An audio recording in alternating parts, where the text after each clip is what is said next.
She's acted with almost all the superstars. She had acted with Shah Rukh Khan in Swades. She was in Secret Superstar with Salman Khan, Amitabh Bachchan, Nawazuddin Siddiqui. या अल्लाह जी, ये अदाकारा मेहरुनिसा जी का घर है। आपने बताया नहीं कि बड़ी अम्मी की एक्ट्रेस थी, छुपाया।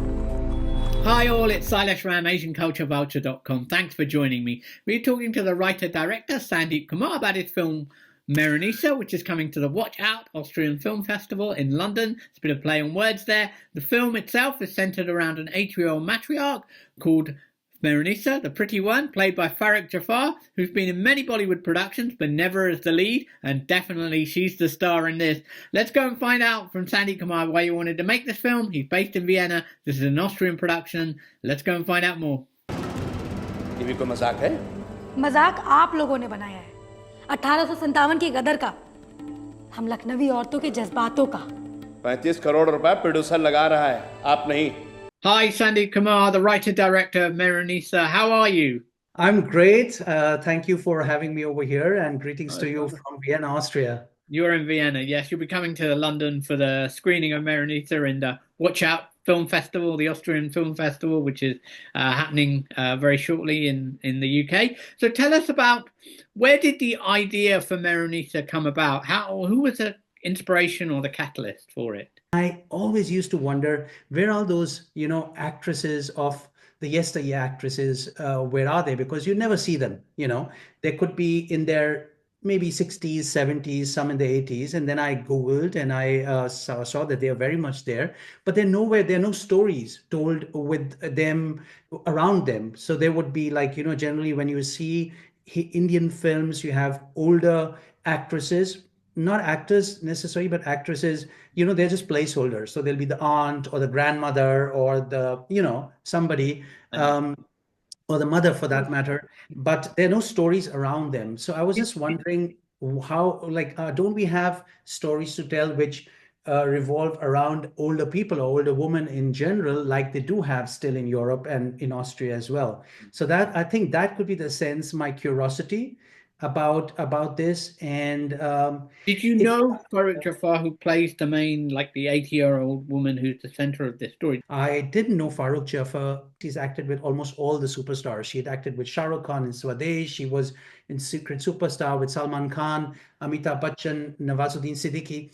And she has a long established career as a Bollywood. Yeah, but always in small roles. And I was so fascinated by her. I thought that, if someone can do the role of Mehrunisa, it's her. A good thing about Farrukh Jaffar, and I always say was probably, because she's not there anymore with us, she was probably the most underrated actress in Bollywood.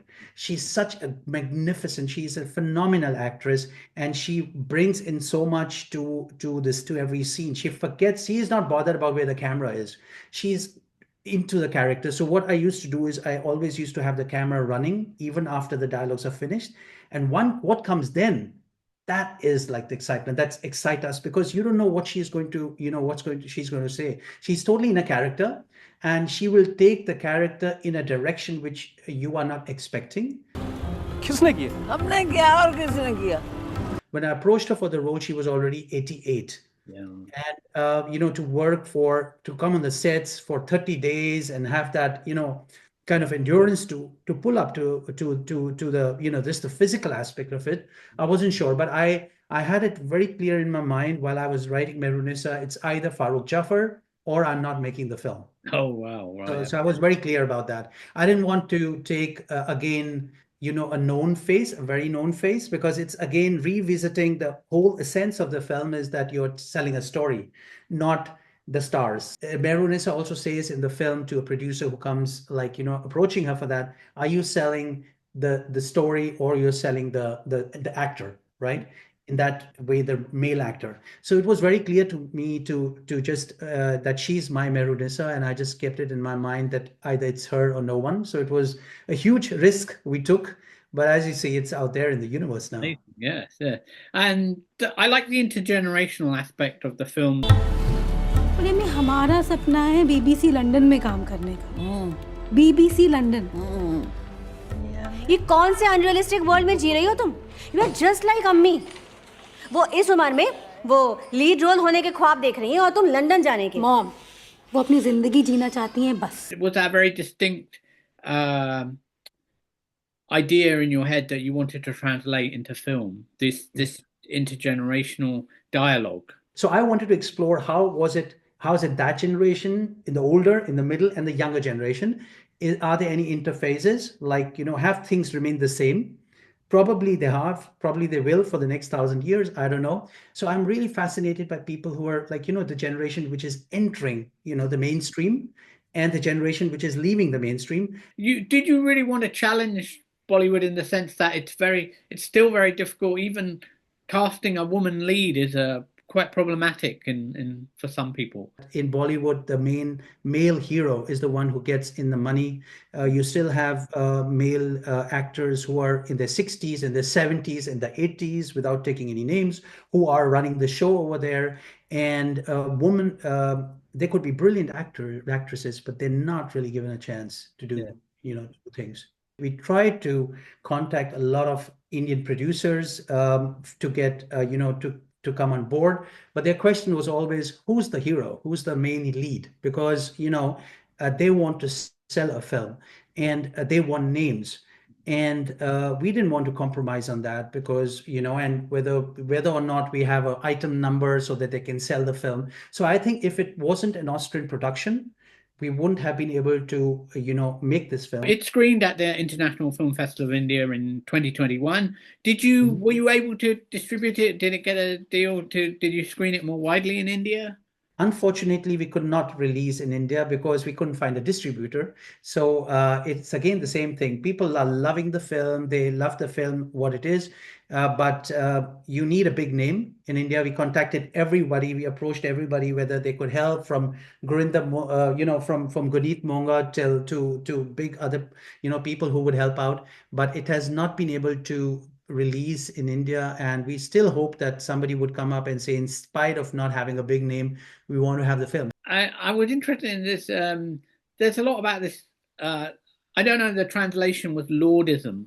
How would you describe that? It's an interesting term, and I think culturally it is quite important and significant to address. Yeah, the lords over there, they're called the Nawabs, and the style they live in is called the Nawabiyat. Yeah. So Nawabiyat is very, very, very real, present even in the present day Lucknow and the region. Even if people like Mehrunisa having a huge house, maybe they don't have the money still, but they're living in Nawabiyat. They are lords. They don't have food to eat, but they're still lords. They want work, and so I thought this is very interesting, and also in the context of male dominance. So Nawabiyat is all about men. So there's a cross reference in the story, and I think that's why it's very interesting for England. There's a cross reference to the mutiny of 1857, where the people of Lucknow fought against the British for independence. So in books, it's all about the men who fought. So when I researched, there are like the Begums, the woman who had a huge contribution to that. Their story has not been told. How would you describe the environment for somebody like yourself in Austria? A lot of my films are shot in Vienna. I just completed shooting one film where we had an Indian actor learn German to play the lead role in an Austrian film over here. So I think it's very interesting. It's a new terrain. Nobody is doing what I'm doing. What stage are you with that film? It's in post-production. We'll be releasing it this year in Austria to start with. And it's started going to to festivals. So it's maybe we come next year, to watch out again to London. I think it's a very interesting film. Again, a very different film where an Indian actor learns German to play the lead role in a so. And it's a kind of immigrant story centered around an Indian immigrant. It is. I'm a fan of exploring microcosmos with a global theme. So it's again a microcosmos, and with a global theme. Mehrunisa was a microcosmos. It's a story about a Muslim family based in Lucknow, but as you know, it has a very global theme, almost timeless theme. It's very relatable. Yeah, it's the same. The next film is the same. It's a father-daughter story, and it reflects. It's about happiness? Are we like, is there any way we can be happy? Or is it just a constant, is life just a constant pursuit for happiness?